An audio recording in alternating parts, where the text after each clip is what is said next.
Charlie's overarching passion was his Christianity and his devotion to his God.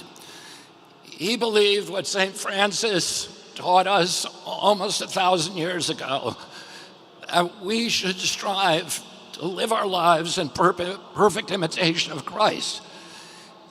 That we should turn every day and every moment and every interaction into a prayer. And Charlie understood the great paradox that it's only by surrender to God that God's power can flow into our lives and make us effective human beings. Christ died at 33 years old, but he changed the trajectory of history. Charlie died at 31 years old, but because he had surrendered, he also now has changed the trajectory of history.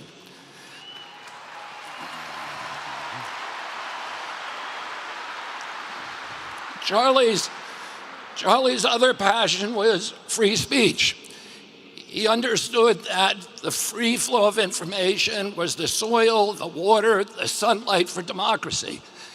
He understood democracy's great advantage was that our policies were formed by ideas that had triumphed in a marketplace of debate and conversation.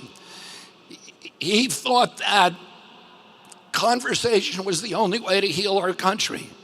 And this was particularly important during a technological age when we are all hooked into social algorithms that are hacked into the reptilian cores of our brain and amplify our impulses for tribalism and for division. He felt that the only way to overcome that biological impulse was with a spiritual fire and with developing community, and the only way to develop community was through conversation. And so he always gave the biggest microphone to the people who were most passionately aligned against him, because he believed that we need to talk to each other and that we needed to be able to say what we mean without saying it mean. A few years ago, my brother David died, and I asked my mother, does the hole that they leave in you when they die, does it ever get any smaller? And she said to me, it never gets any smaller. But our job is to grow ourselves bigger around the hole. And we do that by taking the best qualities, the best, most admirable character traits of the person that died, and integrate them with restraint, with discipline, with practice into our own character. And in doing that, we make ourselves larger and the whole gets proportionally smaller. We also give a kind of immortality to the person who left us because their work continues through us. A couple of days ago, my niece, or my granddaughter, left for college in Europe. Her mother noticed that she packed a Bible. When her mother asked her why she made that choice, she said, I want to live more like Charlie. And it's...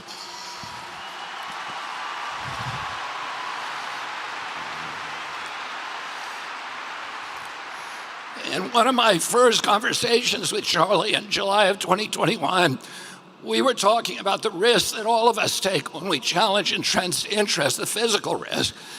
And he asked me if I was scared of dying. And I said to him, there's a lot worse things than death. And one of those things is if we lost our constitutional rights in this country and that our children were raised as slaves. And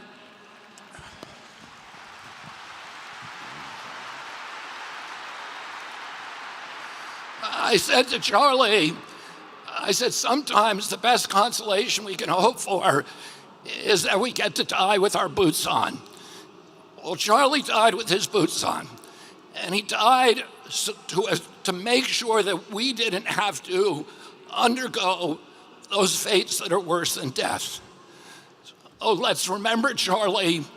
He was, for those of us who were friends with Charlie, we don't need any more evidence of the love of God, because the evidence, the friendship is the best evidence that God loves us all.